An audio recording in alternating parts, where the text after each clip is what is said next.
নমস্কার, প্রতিমা সুস্বাদু রান্নাঘরে আপনাদের স্বাগত জানাই। চলে এলাম আরও একটা নতুন রেসিপি নিয়ে আপনাদের কাছে। আজ আমি আপনাদের সাথে ইউনিক রেসিপি শেয়ার করছি। আজকে আমি বানাবো ডিম আলু দিয়ে ভেজ পরোটা। এতটা নরম তুলতুলে হয় যে আপনারা বাড়িতে তৈরি না করলে বিশ্বাসই করতে পারবেন না।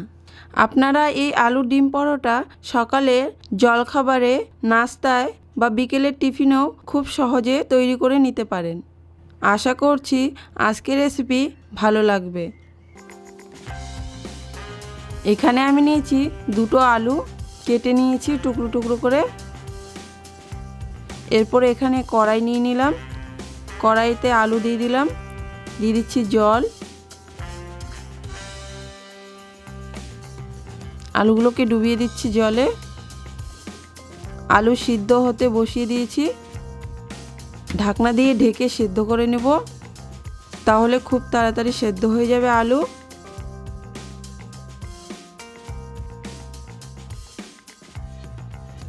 আলু সেদ্ধ হয়ে গেছে, তুলে নেব। একটি পাত্রে আলু নিয়ে নিলাম।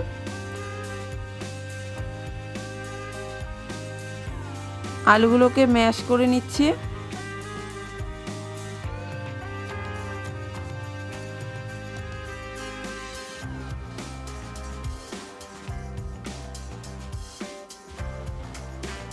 এরপর দিয়ে দিচ্ছি ডিম একটা।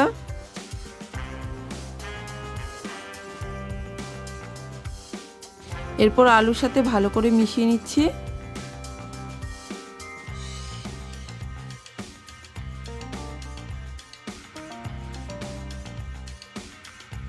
এরপর দিয়ে দিচ্ছি নুন।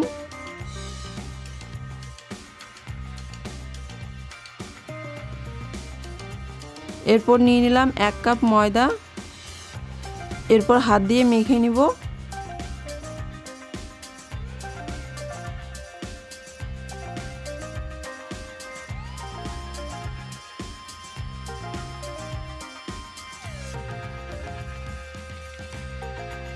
মেখে নিয়েছি। আমি এই রকম নরম রেখেছি, দেখে আপনারা বুঝতেই পারছেন হাতে লেগে যাচ্ছে। এরপর কড়াই বসিয়ে দিয়েছি, কড়াইয়ে দিয়ে দিচ্ছি তেল। এখানে আমি পুর তৈরি করে নেব।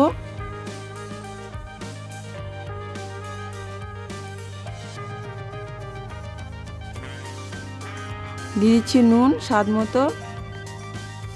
পেঁয়াজ খুব তাড়াতাড়ি ভাজা হয়ে যায়।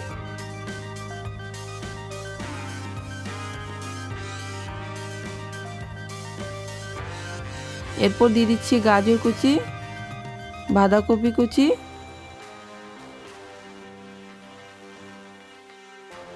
আবারও দিয়ে দিচ্ছি নুন। নুনটা আপনারা বুঝে দিবেন এখানে। এরপর দিয়ে দিচ্ছি গোলমরিচ গুঁড়ো। নেড়ে চেড়ে নিচ্ছি। এই রেসিপিটা এতটা ভালো হয়, বাচ্চা থেকে বড় মানে খুবই পছন্দ করবে, আর আপনারা টিফিনে খুব সহজেই তৈরি করে দিতে পারেন। এরপর ঢাকনা দিয়ে ঢেকে দিচ্ছি। 5 মিনিট এইভাবে ঢেকে রাখবো। সবজি থেকে জল বেরিয়েছিল অনেকটাই। নেড়ে চেড়ে নিচ্ছি। গ্যাসের ফ্লেমটা হাই রেখেছি। হাই ফ্লেমে রেখে প্রায় 2 মিনিট এইভাবে ভেজে নেব সবজিটাকে, যাতে জল শুকিয়ে যায়। জল শুকিয়ে গেছে, তুলে নেব।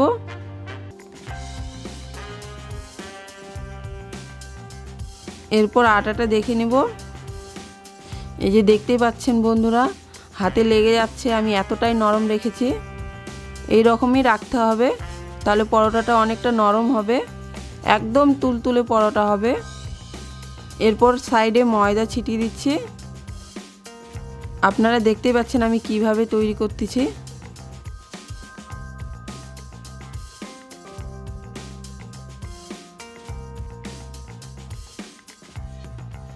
এরকম লম্বা একটা শেপ দিয়ে নিলাম।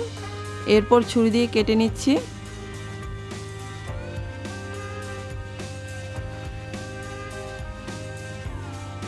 আমি 4টে লেচি কেটে নিয়েছি। আবারও সাইডে ময়দা ছড়িয়ে দিচ্ছি।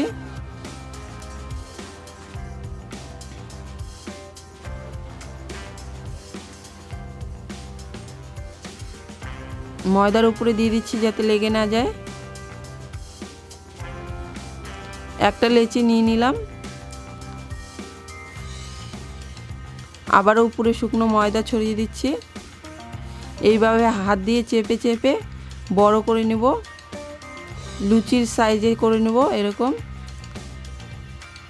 ঠিক যেভাবে লুচি বেলি হাত দিয়ে ছড়িয়ে নিচ্ছি এইভাবে। এরপর দিয়ে দিচ্ছি ভিতরে পুর, মাঝে পুর দিয়ে দিচ্ছি। এরপর এইভাবে বন্ধ করে নেব মুখটাকে।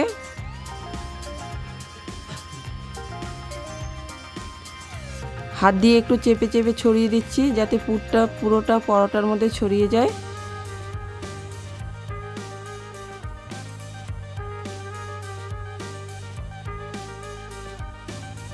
আবারও একটা তৈরি করে দেখিয়ে দিচ্ছি।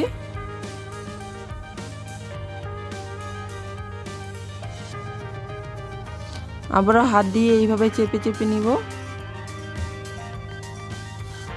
হাতের আঙ্গুল দিয়ে এইভাবে চেপে চেপে বড় করে নিব ঠিক লুচির সাইজে। মাঝে পুর দিয়ে দিব এইভাবে। এরপর মুখটাকে বন্ধ করে নিতে হবে।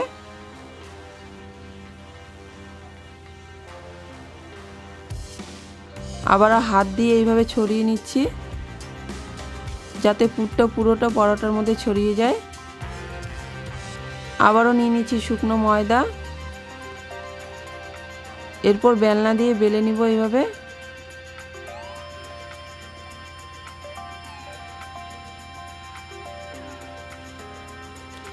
এইভাবেই সবগুলোকে তৈরি করে নিব। সবগুলো তৈরি করে নিয়েছি। ফ্রাই প্যান বসিয়ে দিয়েছি। এখানে আমি তেল গরম করে নিয়েছি। পরোটা ছেড়ে দিলাম। খুব সাবধানে ছেড়ে দিতে হবে। এপিট করে দিচ্ছি। এক সাইডে হয়ে গেলে পরোটা পাল্টে দিতে হবে। এইভাবে এপিট ওপিট করে দুই দিকে ভালো করে ভেজে নিতে হবে। এইরকম কালার চলে আসলে তুলে নিতে হবে। দেখুন কত সুন্দর হয়েছে পরোটা। সবগুলো একইভাবে ভেজে নিব। সবগুলো ভেজে নিয়েছি। আজকের রেসিপি ভালো লেগে থাকলে সাবস্ক্রাইব করার অনুরোধ রইল।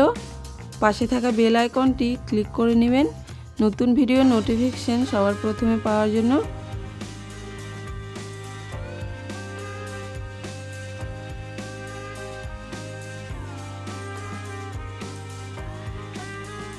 আমি একটা দেখিয়ে দিচ্ছি, দেখুন কতটা নরম তুলতুলে হয়েছে পরোটা। খুবই ভালো হয়েছে। আপনারা বাচ্চাদের এইভাবে বানিয়ে দিলে কোনো রকম বায়না করবে না, একদম খেয়ে ফেলবে। দেখুন ভিতরে একদম পুরে ঠাসা আর উপরটা নরম তুলতুলে।